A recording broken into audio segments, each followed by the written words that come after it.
Bienvenidos a la sesión 4 de Elementos de la Administración Pública. El día de hoy vamos a hablar sobre la segunda parte de la división de poderes. En este caso hablaremos sobre el poder legislativo y el poder judicial. Recordemos que el poder legislativo, como lo establece la propia Constitución en el artículo 50, se deposita en el Congreso General.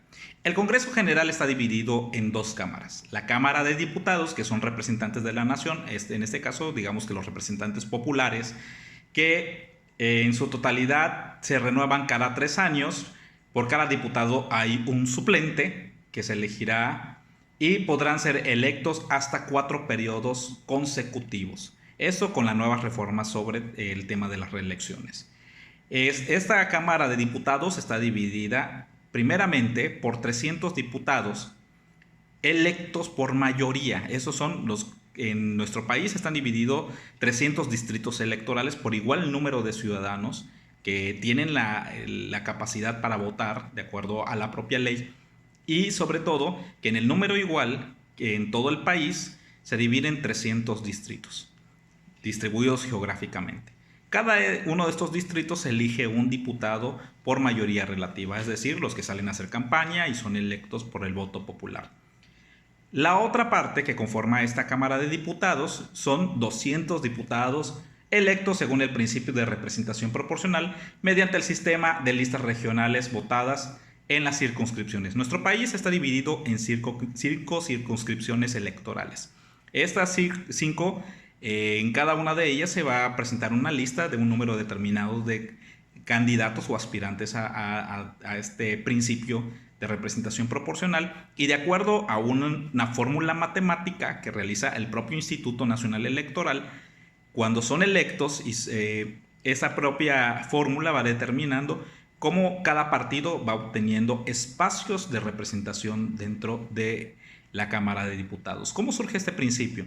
Este principio de representación proporcional surge para que se le dé voz y voto a todos los tipos de expresiones que existen en nuestro país, para que todos los partidos tengan representatividad, que todos los ciudadanos, de acuerdo a la ideología que tengan, puedan tener derecho a su voz, porque recordemos que nuestro sistema es representativo.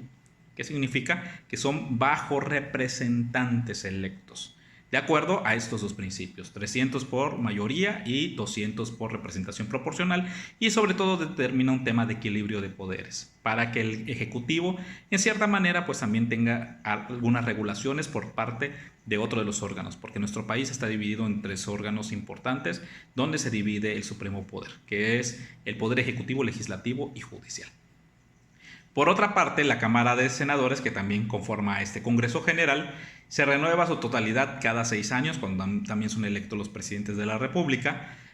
Podrán ser electos hasta por 2 periodos consecutivos, y por cada senador propietario se elegirá un suplente. 128 senadores, de los cuales en cada estado y uno en la Ciudad de México, 2 serán electos según el principio de votación por mayoría relativa y uno será asignado por la representación de la primera minoría. Vamos a explicar un poquito esta fórmula. Cuando un partido presenta una planilla, la planilla se integra por 2 candidatos a senadores, propietario con un suplente, y la segunda fórmula es otro propietario con un suplente. Es decir, que esta planilla se integra por una primera fórmula, que es propietario y suplente, y una segunda fórmula, que es propietario y suplente, que corresponden a otra fórmula general. Es decir, si el partido X gana, estos 2 senadores con sus suplentes integran la Cámara de Senadores. Ahora, la primera minoría. Cada estado está representado por 3 senadores, 2 por mayoría, que son electos los que ganaron, y la primera minoría significa es el segundo partido o coalición que haya obtenido mayor número de votos. A esta coalición, al que hayan registrado primero, recuerden que es una fórmula de 2 senadores, pero uno siempre va en primera en la lista. Ese primero es el que entraría para conformar a los 3 representantes por estado.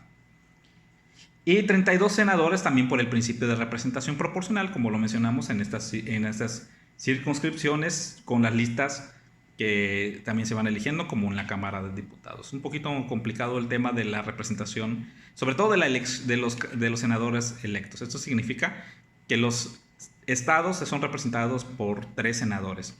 Los 2 que ganaron de la misma fórmula, del mismo partido, porque recuerden que son 2 senadores, y el primero de la lista que haya sido del partido que obtuvo en segundo lugar mayor número de votación.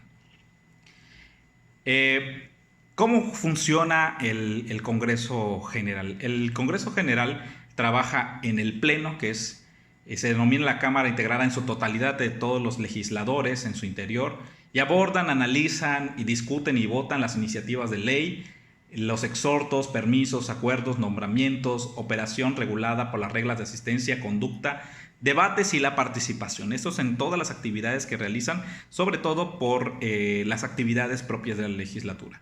La mesa directiva, que se encuentra compuesta por los legisladores encargados de presidir, conducir y votar, los que llevan toda la sesión del Congreso, tanto en la Cámara de Diputados como en la Cámara de Senadores. Y esta instancia pone en discusión los temas que son apremiantes, de acuerdo también al consenso que tienen los propios grupos parlamentarios. Otra de las partes integrantes del Congreso son los grupos parlamentarios. Estos son los partidos, la conformación interna del Congreso a través de los diferentes partidos políticos. La Junta de Coordinación Política, esta junta está integrada por los coordinadores de las bancadas o de los grupos parlamentarios de cada partido político, y también les toca proponer integración de las comisiones y la comisión permanente. Para el caso de la Cámara de Senadores, su composición es de los 2 senadores del grupo parlamentario mayoritario, en este caso el actual partido mayoritario que es Morena, más un senador del grupo parlamentario de la primera minoría. Esto es el segundo partido que obtenga mayor número de votos o que tenga mayor número de representantes en el Congreso. Y el sistema de comisiones legislativas. Esto es que la propia ley determina el número de comisiones que existen, y ahí también, de acuerdo a los consensos, pues también se distribuye para todos los partidos políticos o para diferentes grupos parlamentarios que puedan existir internamente. Las funciones y facultades son legislativas, porque le toca hacer las leyes; ejecutivas y políticas y administrativas, porque recuerden que también tienen un órgano interno administrativo; las jurisdiccionales, de acuerdo a lo que la propia ley les determina que tengan que realizar; y las de fiscalización y control, porque también le corresponde el presupuesto de ingresos y la ley de ingresos y el presupuesto de egresos, y sobre todo también la evaluación de los gastos que se van generando a través de los estados y también de los órganos administrativos. Las facultades de la Cámara de Diputados, las que son de mayor envergadura, son expedir el bando solemne para dar a conocer a toda la República la declaración de presidente; coordinar y evaluar sin prejuicio de la autonomía técnica y de la gestión y el desempeño de las funciones de las entidades de fiscalización superior de la Federación. Eso es decir, los gastos que se fueron generando, pues también se tienen que ir comprobando. Aprobar anualmente el presupuesto de egresos, que este es uno de los temas principales porque son el gasto que realiza el Estado; declarar si o no a proceder penalmente contra los servidores públicos que hubieran incurrido en un delito; y revisar la cuenta pública del año anterior. Esos son los temas principales, porque en la Cámara, sobre todo de Diputados, como son los representantes populares, es donde estos temas son los más candentes, siempre a principios y a finales de años, cuando se otorga el presupuesto y también cuando se tenga que hacer la revisión. Las facultades exclusivas también de la Cámara de Senadores es analizar la política exterior desarrollada por el Ejecutivo Federal, ratificar los nombramientos de los mismos funcionarios que hagan el tema del fiscal de la República, de los ministros, agentes diplomáticos, cónsules, empleados superiores de Hacienda, coroneles y demás jefes superiores del Ejército, Armada y Fuerzas Nacionales. Autorizar la salida de tropas fuera de los límites del país; permitir que el presidente de la República pueda tener permisos de salidas o entradas también de tropas del país; nombrar a gobernador provisional cuando desaparece el poder de un estado; resolver los problemas políticos generados entre los poderes del Estado; fungir como un jurado en el juicio político contra servidores públicos; y designar a los ministros de la Suprema Corte de Justicia de la nación. El Poder Judicial, por su parte, en el artículo 94 de la Constitución Política de los Estados Unidos, funciona en pleno o en salas y está integrado por la Suprema Corte de Justicia de la Nación, el Tribunal Electoral, los tribunales colegiados, los tribunales unitarios de circuito y los juzgados de distritos. Toda esta rama son los que integran el Poder Judicial. La Suprema Corte pues, está integrada por los ministros de la Suprema Corte de Justicia y ven temas constitucionales y sobre todo temas que determinan la propia Constitución en específico. El Tribunal Electoral está integrado por 7 magistrados electorales y esos están abocados sobre todo sobre las controversias que se van suscitando, todo en materia electoral. Los tribunales colegiados están integrados por magistrados, de los cuales funge uno como presidente. Son 3 magistrados. Sus funciones son los juicios de amparo directo contra sentencias definitivas, promover los recursos en contra de las resoluciones emitidas por los jueces de distrito, tribunales de circuito o el Supremo Tribunal de Justicia, promover recursos de revisión contra sentencias promovidas por los tribunales de circuito o de los tribunales unitarios, y promover recursos de reclamación, realización de revisiones de resoluciones emitidas en materia de lo contencioso administrativo, que es un tema totalmente muy nuevo, sobre todo en el tema administrativo. Los tribunales unitarios de circuito realizan y promueven los juicios de amparo contra actos de otros tribunales unitarios de circuito y promover los recursos de apelación en contra de las resoluciones. Esto es un tema porque hay que entrar en tema de amparo.